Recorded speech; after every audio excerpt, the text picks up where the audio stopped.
लिंग में बिल्कुल तनाव ना आना या संभोग के दौरान अभी आपका डिस्चार्ज नहीं हुआ उससे पहले ही ढीला पड़ जाना या इतना ढीला तनाव होना कि योनि में पूरी तरह से प्रवेश ही ना कर पाए, तो इस प्रॉब्लम को बोलते हैं इरेक्टाइल डिसफंक्शन। ये जितना आप समझते हैं उससे कहीं ज्यादा लोगों में कॉमन है। लगभग हर एक तीसरे इंसान को इरेक्टाइल डिसफंक्शन की प्रॉब्लम है, यानी कि आप अगर 3 लोग बैठे हो तो उनमें से चांसेस हैं कि उनमें से एक को इरेक्टाइल डिसफंक्शन का सामना कभी ना कभी जरूर करना पड़ा हो। लेकिन इसके बारे में लोग आपस में बात नहीं करते हैं, कोई डिस्कस नहीं करता। लोग जो है वो ये बात किसी से बात करने में शर्माते हैं, इवन डॉक्टर के साथ भी वो शेयर नहीं करते, इसलिए इसका इलाज भी नहीं हो पाता। और बहुत सारे जो रिश्ते हैं, बहुत सारी शादियां हैं वो टूटती हैं क्योंकि ये प्रॉब्लम जो है वो कंटिन्यू रहती है और लोग इसका इलाज करवा नहीं पाते हैं। इस प्रॉब्लम के लिए मेरे को बहुत सारी क्वेरीज आती हैं, बहुत सारे मैसेजेस आते हैं, बहुत सारे ईमेल्स आते हैं कि डॉक्टर साहब कोई ऐसा तरीका बताएं कि हम जो है बिना दवाई खाए वैसे ही घर बैठे अपना इलाज कर लें और इस प्रॉब्लम से छुटकारा पाएं। तो आज मैं जो आपको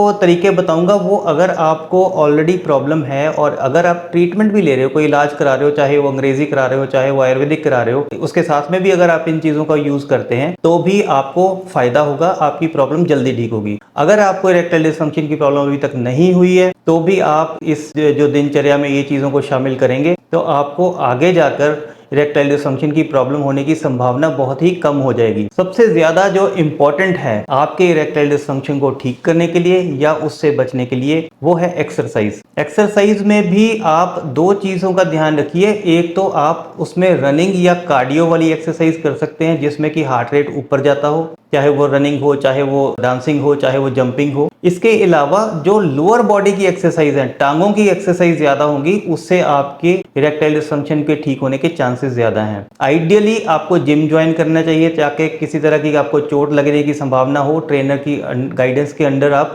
एक्सरसाइज करें। अगर आपको किसी तरह की प्रॉब्लम है, फिजिकल प्रॉब्लम है, भाग दौड़ नहीं सकते हैं या जिम नहीं कर सकते हैं, तो आपको योगा का सहारा लेना चाहिए। योगा में आप प्राणायाम करिए और विभिन्न आसन हैं जिनके करने से आपको जो है इस प्रॉब्लम से छुटकारा मिल सकता है। नंबर 2 पे आती है नींद। नींद रात की होनी चाहिए और 8 घंटे की कम से कम होनी चाहिए। ये बहुत सारे स्टडीज में, बहुत सारे रिसर्च में पाया गया है कि जो लोग 6 घंटे से कम सोते हैं उनमें इरेक्टाइल डिसफंक्शन होने का मुख्य कारण नींद की कमी होती है। क्योंकि नींद अगर आप पूरी नहीं लेंगे तो आपके बॉडी के अंदर ऐसे हार्मोन बनेंगे जो कि स्ट्रेस पैदा करेंगे और आपको जो है इरेक्शन आने में बहुत ज्यादा प्रॉब्लम आने की संभावना रहेगी। तीसरे नंबर पे आती है डाइट। डाइट में आपको सबसे पहले ये ध्यान रखना है कि फ्रूट और वेजिटेबल्स यानी कि सलाद उसका भरपूर मात्रा में सेवन करें। प्रोटीन वाली चीजें, अगर आप नॉन वेजिटेरियन हैं तो अंडे खा सकते हैं, फिश ले सकते हैं, चिकन ले सकते हैं। अगर आप वेजिटेरियन हैं तो आप सोयाबीन की वड़ियां खा सकते हैं, चने खा सकते हैं, दूध पी सकते हैं, दही ले सकते हैं, पनीर ले सकते हैं, सोयाबीन की वड़ी ले सकते हैं और दालें भरपूर मात्रा में ले सकते हैं।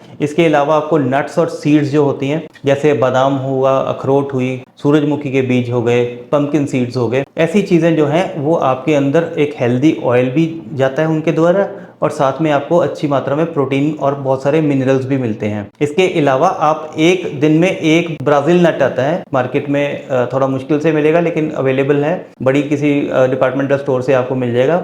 वो एक ब्राजील नट रात को भिगोकर सवेरे जरूर सेवन करा करें कि उसके अंदर एक सेलेनियम नामक पदार्थ होता है जो कि आपको इरेक्टाइल डिसफंक्शन करने में काफी हेल्प करता है और नॉर्मल फूड में वो इजीली नहीं मिलता, इसमें वो प्रचुर मात्रा में होता है। अब चौथे नंबर पे आ गया कि आपको स्ट्रेस अवॉइड करना है। किसी तरह का भी अगर आपको स्ट्रेस होगा, जो नॉर्मली अपनी 20s में जिनको इरेक्टाइल डिसफंक्शन की प्रॉब्लम हो जाती है 20 साल, 22 साल, 25 साल में, उनमें एक मुख्य कारण स्ट्रेस होता है। स्ट्रेस चाहे वो उनको अपने काम को लेकर हो, चाहे वो इस चीज की परफॉर्मेंस एंजाइटी की वजह से हो कि मैंने बचपन में बहुत हस्त मैथुन कर लिया, अब मैं पता नहीं संभोग कर पाऊंगा कि नहीं कर पाऊंगा, इस वजह से भी मन में स्ट्रेस आता है और जब भी आपके दिमाग में स्ट्रेस होगा आपको इरेक्शन आने की संभावना बहुत कम हो जाएगी। तो अब ये जो है स्ट्रेस को मैनेज करने के लिए आपको योगा करना चाहिए, एक्सरसाइज करने से भी आपका स्ट्रेस मैनेज होता है और 8 बजे के बाद आप रात को अपना मोबाइल जो है उसको स्विच ऑफ कर दें या कम से कम उसमें से डेटा हटा दें,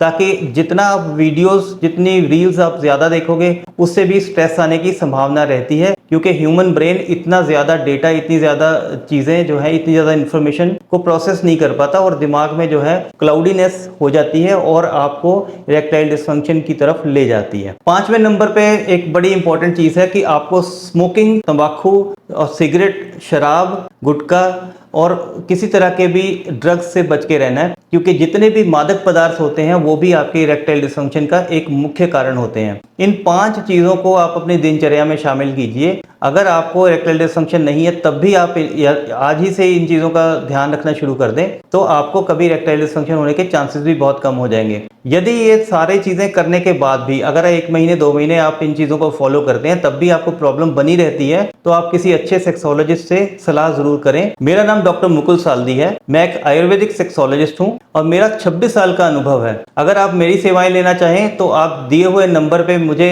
कांटेक्ट करके मेरे से अपॉइंटमेंट बुक करा सकते हैं। वीडियो देखने के लिए धन्यवाद। अगर आप चैनल में नए हैं तो चैनल को सब्सक्राइब जरूर करें और आपको ताकि ऐसे अच्छे इन्फॉर्मेटिव वीडियोस और भी आपको सबसे पहले मिलते रहें।